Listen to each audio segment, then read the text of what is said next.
கிறிஸ்துவுக்குள் அன்பானவர்களே, ஆண்டவராகிய இயேசு கிறிஸ்துவின் நாமத்தினால் ரேமா ஊழியங்களின் மூலமாக உங்களை சந்திப்பதில் நான் மிகுந்த மகிழ்ச்சி அடைகிறேன். இந்த 2024ஆம் ஆண்டு ஒவ்வொரு மாதமும் கர்த்தர் நம்மை கண்ணின் மணி போல கர்த்தர் காத்திருக்கிறார். வசனம் சொல்லியிருக்கிறது போல, தாய் உன்னை மறந்தாலும் நான் உங்களை மறவாத தேவனாக இருக்கிறேன். அவர் ஒரு நாளும் உங்களை மறக்கவில்லை.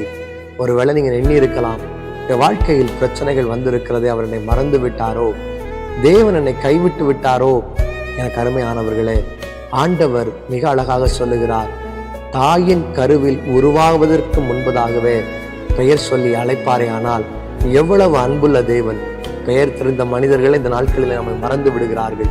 10 மாதங்கள் பெற்றெடுக்கிற தாயே தன்னுடைய பிள்ளையை தெருக்களிலே வீசிக்கொண்டு போகிற மோசமான நாட்களிலே நாம் வாழ்ந்து கொண்டிருக்கிறோம்.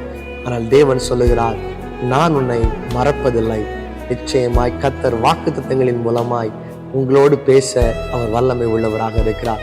ஒரு வசனத்தை இந்த மாதத்தின் ஆசீர்வாதத்திற்காக உங்கள் மத்தியில் நான் எடுத்து வைக்க வேண்டும் என்று விரும்புகிறேன். 2 ராஜாக்கள் 8ஆம் அதிகாரம் 6ஆம் வசனத்தை நாம் வாசிப்போம்.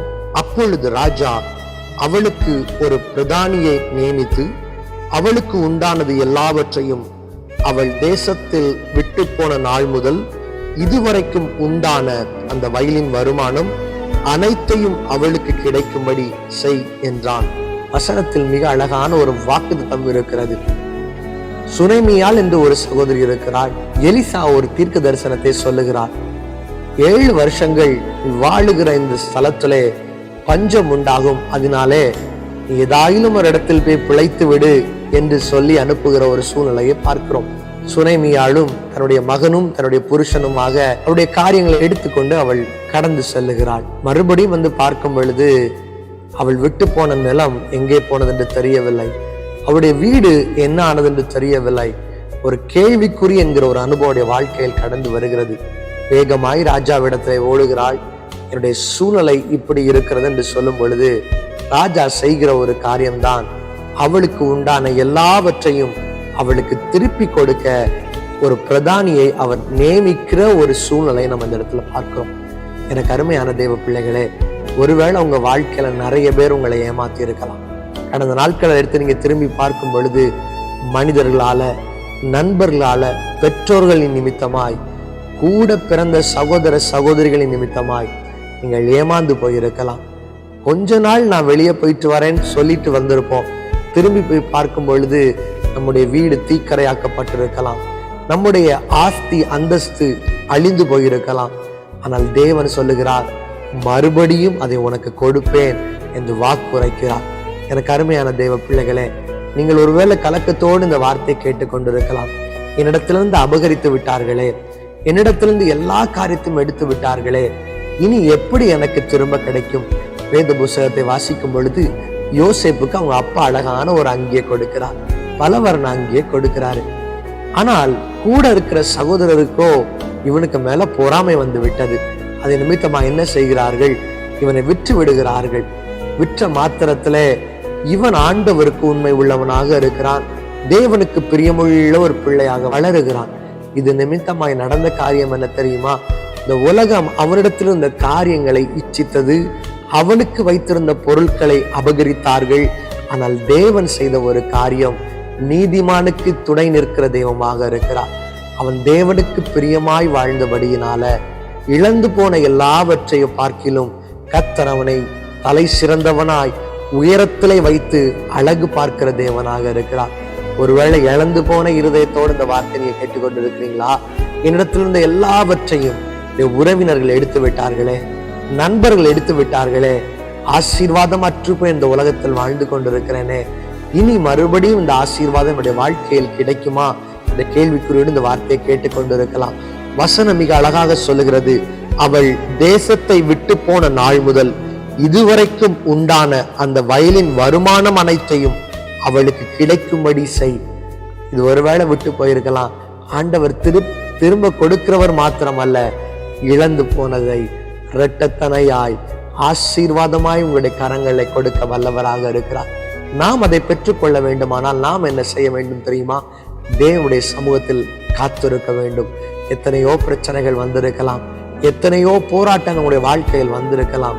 தேவனுடைய சமூகத்துல கண்ணீரோடு உபவாசத்தோடு, ஆண்டவரே, யாக்கோபு சொல்லுவதை போல நீர் என்னை ஆசீர்வதிக்கிற வர நான் உம்மை விடுவதில்லை தகப்பனே. இந்த ஆகஸ்ட் மாதம் 1ஆம் தேதி தேவனுடைய சமூகத்துல கேளுங்க தகப்பனே, நீர் என்னை ஆசீர்வதிக்கிற வரை, நான் இழந்து போனதை என்னுடைய வாழ்க்கையில் திரும்ப பெற்று கொள்ளுகிற வரை நான் உம்மை விடுவதில்லை.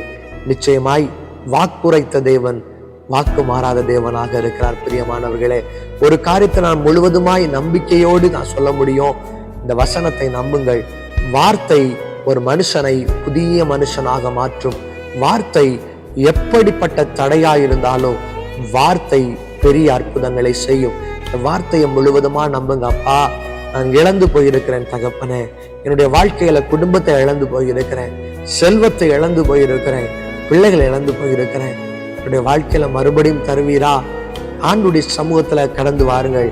சுனேமியாள் ராஜாவை தேடி ஓடினாள், ஆனால் ராஜா உங்களை தேடி கடந்து வந்திருக்கிறார். இந்த உலகத்தை படைத்த தேவன் அவர். வார்த்தையினால் உலகத்தை சிருஷ்டித்தவர்.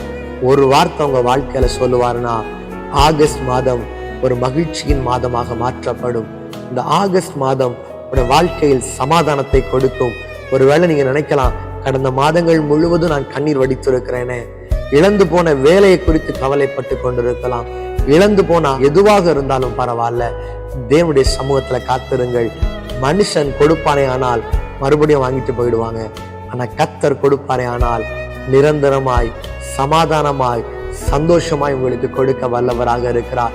நிச்சயம் இந்த மாதம் உங்களுடைய வாழ்க்கையில் ஆசீர்வாதம் உள்ள மாதமாக இருக்கும். நம் தலைகளை தாழ்த்தி ஜெபம் செய்வோமா?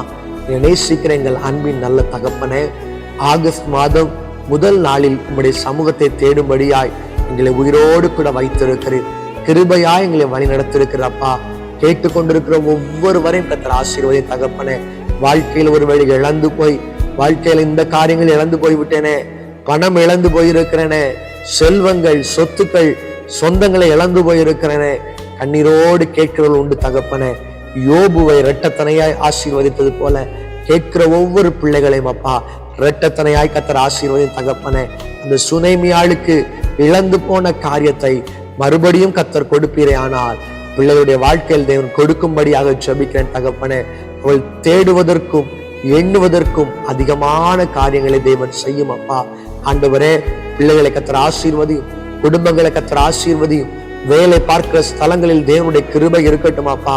ஆண்டவரை எங்கெல்லாம் போய் வருகிறார்களோ என் சமூகம் உனக்கு முன்பதாக செல்லும் என்று சொன்னது போல தேவனுடைய சமூகம் அவர்களுக்கு முன்பதாக செல்லட்டும் தகப்பனே. ஆண்டவரே, கோணலான பாதைகள் செவ்வையாக மாறட்டும். பிள்ளைகளை குறித்து கவலையோடு கேட்கிறவர்கள் உண்டு தகப்பனே. வாழ்க்கை வெறுமையாக இருக்கிறதே, வனாந்திரத்தை போல இருக்கிறதே, வாழ்க்கை இழந்து போனதே, ஆண்டவரை மறுபடியும் புதுப்பித்து கொடுக்கும்படியாக ஜெபிக்கிறேன். இந்த மாதம் பிள்ளைகளுடைய வாழ்க்கையில் ஆசீர்வாதம் உள்ள மாதமாக இருக்கட்டும் அப்பா. நீர் வாக்குரைத்தவர், வாக்கு மாறாத தேவனாக இருக்கிறீர். கர்த்தர் அப்படியே செய்ய போவதற்காக நன்றி செலுத்துகிறோம். பிள்ளைகளை கர்த்தர் ஆசீர்வதியும், பெரிய காரியங்களை செய்யும். எங்களை தாழ்த்தி தருகிறோம். இயேசு கிறிஸ்துவின் நாமத்தில் ஜெபிக்கிறோம் நல்ல பிதாவே, ஆமென். ஆம் பிரியமானவர்களே, வசனம் சொல்லியிருக்கிறது போல நிச்சயமா இந்த மாதம் நீங்க இழந்து போன காரியங்கள், இதுவரைக்கும் உங்களை ஏமாற்றினவங்க அநேகர் இருக்கலாம். தேவத்திடம் கேட்டு பாருங்கள். உங்களை உண்டாக்கின இயேசு கிறிஸ்து நேற்றும் இன்றும் என்றென்றும் ஜீவிக்கிற தேவனாக இருக்கிறார். அவர் உங்கள் வாழ்க்கையில் இழந்து போன காரியங்களை இரட்டத்தனையாய் கொடுக்க அவர் வல்லமை உள்ளவராக இருக்கிறார். அவரை ஆராதிப்போம், அவருடைய சமூகத்தில் காத்திருப்போம். இந்த மாதம் உங்களுடைய வாழ்க்கையில் ஆசீர்வாதம் உள்ளதாக மாற்றப்படும். கர்த்தர் உங்களை ஆசீர்வதிப்பாராக.